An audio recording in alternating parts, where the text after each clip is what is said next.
A point charge plus Q is placed at the centroid of an equilateral triangle, यानी एक equilateral triangle है, उसके centroid पर एक चार्ज है आपका plus Q. When a second charge plus Q, एक दूसरा चार्ज है plus Q, placed at the vertex of the triangle, ये ट्रायंगल के वर्टेक्स पर क्या है, प्लेस्ड है। The magnitude of the electrostatic force on the central charge is 4 Newton, और वर्टेक्स पर ये जो आपका प्लस क्यू चार्ज है वो सेंट्रॉइड वाले चार्ज पर क्या कर रहा है, 4 न्यूटन का फोर्स अप्लाई कर रहा है। तो सबसे पहले हम लोग यहाँ पर क्या करते हैं, इसका फिगर बना लेते हैं। ये हमारा इक्विलेटरल ट्रायंगल हो गया, ये मान ले रहे सेंट्रॉइड है, और इस सेंट्रॉइड पे क्या है, एक प्लस क्यू चार्ज प्लेस्ड है, और इस इक्विलेटरल ट्रायंगल पर के किसी भी वर्टेक्स पर हम सेकंड चार्ज को रख सकते हैं। तो यहाँ पर मान लीजिए हमने सेकंड चार्ज को रख दिया, और ये जो सेकंड चार्ज है आपका वो सेंट्रॉइड वाले चार्ज पे कितना फोर्स लगा रहा है, 4 न्यूटन। उसका डायरेक्शन किधर होगा, डाउनवर्ड होगा, नीचे की तरफ। क्यों, क्योंकि दोनों चार्जेस क्या है, सिमिलर है ना। तो यहाँ पे रिपल्सिव फोर्स लगेगा तो नीचे की तरफ लगेगा। आगे कह रहा है the magnitude of the net force, आपको नेट फोर्स निकालना है कहाँ पे, ऑन द सेंट्रल चार्ज पे।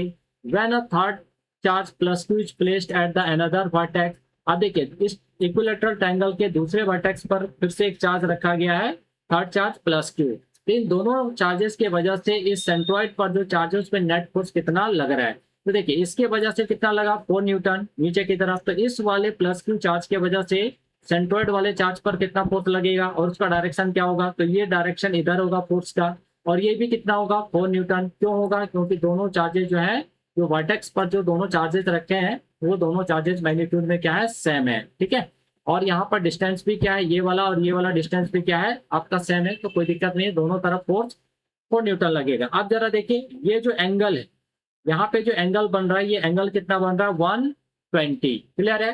तो 120 यहाँ पे एंगल फॉर्म हो रहा है, और हमें क्या मांगा जा रहा है, एफ नेट हमें मांगा जा रहा है कि कितना एफ नेट होगा। तो देखिए आप इसको दो तरीके से निकाल सकते हैं, पूरा कैलकुलेशन कर भी सकते हैं, अदरवाइज आप इस क्वेश्चन को देख के भी सॉल्व कर सकते हैं। हम लोग यहाँ पर डिटेल सॉल्यूशन देखते हैं, उसके बाद कॉन्सेप्ट पर बात करेंगे।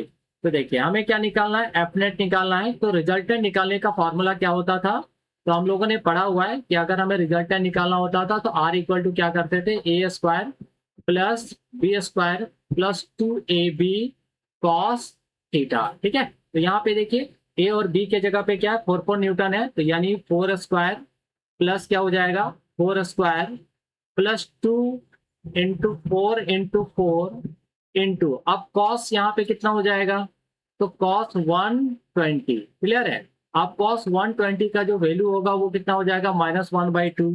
तो अगर हम लोग नेक्स्ट आगे इसको सॉल्व करें तो 4 का स्क्वायर यहाँ पे आपका 16 हो जाएगा, यहाँ पे भी 16 प्लस 2 इंटू 4 इंटू 4 इंटू क्या हो जाएगा आपका, -1/2। तो 2 से 2 कैंसिल हो जाएगा, ठीक है।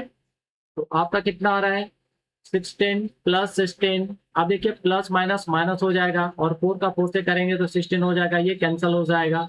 तो √16 यानी आपका कितना निकल के आ रहा है, 4 न्यूटन, ठीक है। तो ये रिजल्टेंट निकल के आया है किस पर, तो सेंट्रल चार्ज पर। अब देखिए यहाँ पे अगर हम लोग कॉन्सेप्ट का इस्तेमाल करते हैं तो एक छोटा सा कॉन्सेप्ट है प्यारा सा, कि मान लीजिए कि अगर दो फोर्सेस हैं, एक फोर्स आपका एफ है, दूसरा फोर्स भी आपका एफ है, मतलब मैग्नीट्यूड दोनों का सेम है, और उसके बीच का अगर एंगल कितना हो, 120 हो, तो इसका जो एफ नेट होगा वो एफ नेट हमारा कितना होगा, एफ के बराबर ही होगा, ठीक है। तो ये आपका 4 न्यूटन था, ये भी आपका कितना था, 4 न्यूटन, तो नेट कितना आता, 4 न्यूटन ही आ जाता। तो ये कॉन्सेप्ट अगर आपको याद है तो यहाँ पे इतना कैलकुलेशन करने की जरूरत नहीं है, आप डायरेक्ट क्वेश्चन को देखकर जो है सॉल्व कर सकते थे। तो आई होप दोस्तों आप लोगों को कॉन्सेप्ट भी क्लियर हो गया, और ये क्वेश्चन भी क्लियर हो गया कि कैसे हम लोगों ने यहाँ पे क्वेश्चन को हैंडल करा है। तो अगर वीडियो अच्छा लगा हो तो इस वीडियो को एक लाइक जरूर करना, प्यारा सा कमेंट जरूर करना, अपने दोस्तों के साथ शेयर जरूर करना, ठीक है।